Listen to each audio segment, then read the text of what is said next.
देखो बच्चों, हम सब पढ़ेंगे भक्तनीत माधुरी। तो भक्तनीत माधुरी में आज हम सब पढ़ेंगे कबीरदास जी के दोहे।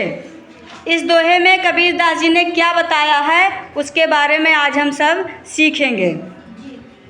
साच बराबर तप नहीं, झूठ बराबर पाप। साच बराबर तप नहीं, झूठ बराबर पाप। जाके हृदय साच है, ताके हृदय आप कबीरा, ताके हृदय आप।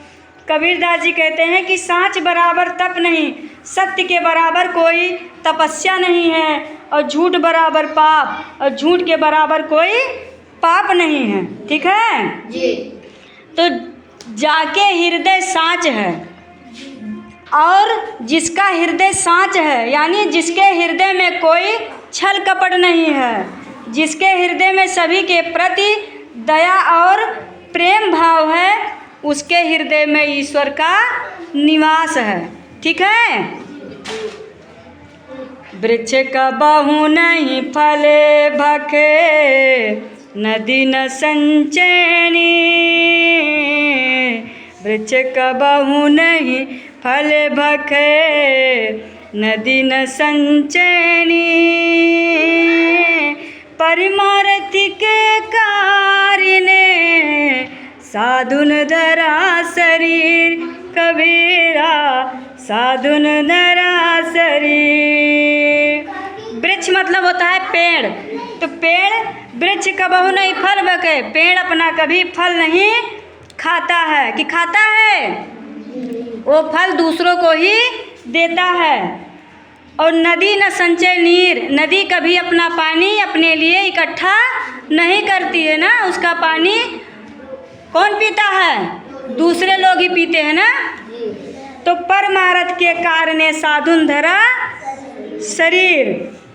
उसी प्रकार साधु और संत भी अपने ज्ञान का उपयोग दूसरों की भलाई के लिए ही करते हैं। उनका जीवन दूसरों के परोपकार के लिए ही होता है। अतः हमें अपना जीवन दूसरों के परोपकार में लगाना चाहिए। ठीक है।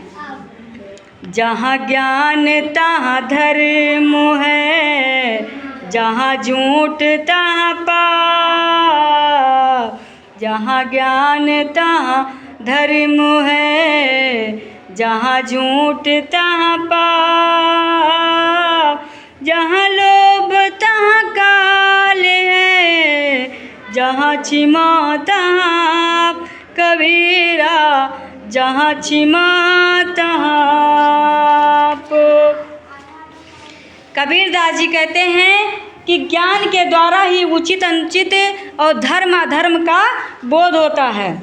अतः धर्म वही रह जाता है जहाँ ज्ञान हो, और जहाँ झूठ तहाँ पाप, और जहाँ झूठ होता है वहाँ पे क्या होता है, पाप होता है।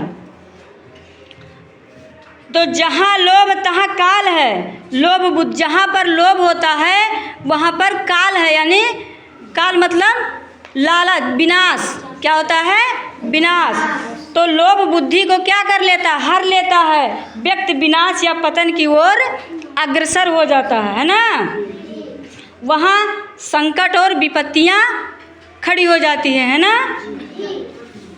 तो जहाँ क्षमा तहाँ आप है, और जहाँ क्षमा है वहाँ पर उसके हृदय में ईश्वर का निवास होता है। होता है कि नहीं? तो ये कविता अच्छी लगी आप लोगों को कि नहीं? समझ में आ रहा है कि नहीं? तो इसी तरह आप लोग भी इस कविता को अपने राग में गाइएगा। ठीक है।